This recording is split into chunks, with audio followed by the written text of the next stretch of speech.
Okay, so as you can see, we got the engine gearbox came together quite easily.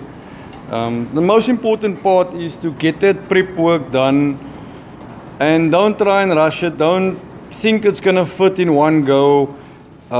Taking less off, the least amount off, is what you should be aiming for.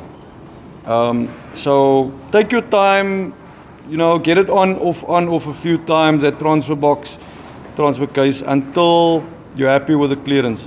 At the end of the day, as I said, this is the 250 all-wheel drive box.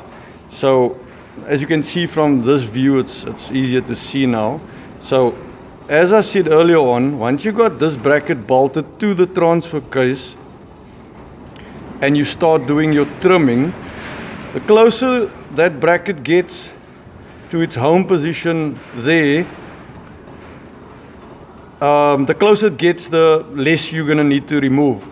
So until eventually you get to a point where that bolt can actually tighten down and there's a bit of clearance behind the transfer case. And then it's a case of getting your adapter on, getting the gearbox on, and then trying to get the transfer case to actually fit into the box.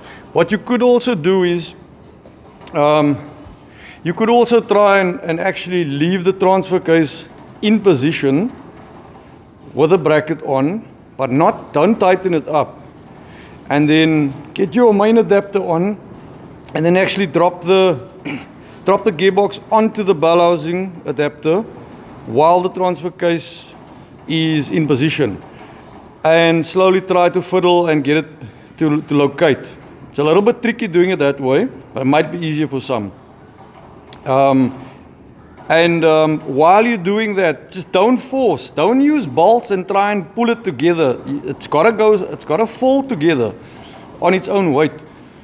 And while you're doing that, don't use excessive force and just get it to seat. And as it's trying to seat, you start looking behind.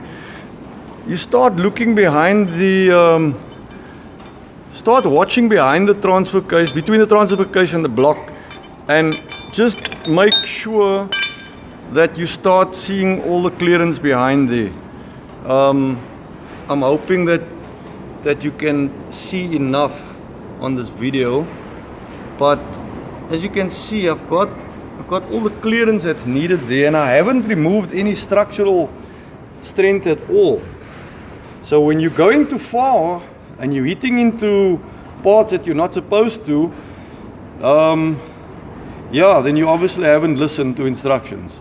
You'll see at some places there's the gap's like barely 2 millimeters, 3 millimeters, but there is a gap. That's the main thing. There is a gap, and the gap's got to be there once everything is torqued down, including your transfer case is torqued down to the gearbox is torqued down to the block. You got to go and check again for all that clearance is there. It's quite important. But as you can see, all fits nicely together. Comes together quite nicely, and I just want to add that.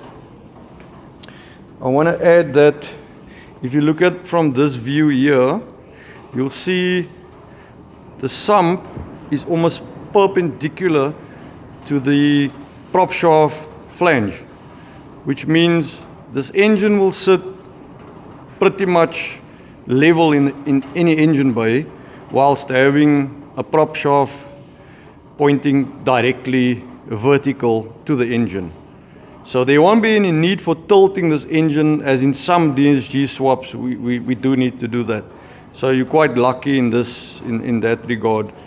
And then I will release a 2-wheel drive version of this. So there's a couple of guys interested in the 2-wheel drive version for some Lotus. Some of these Lotus rear-mounted engines. But guys, thanks for watching, and we do have a few customers that are gonna receive their kits shortly, and I wish them well. It's not easy, but it's You just got to take your time. That's it. Take your time. Less is more.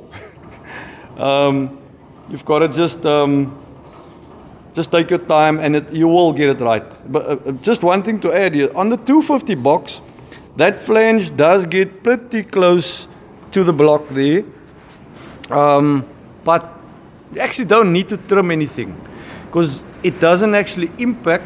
You can just have a look there. It doesn't impact the block, and the CV surely won't as well. There's about 3mm gap there, so you'll be okay with with using the CV, the flat pancake style CV joint on here. You will definitely be clear there, and your shaft will surely pass all the way through your side shaft. So thanks again, guys, for watching.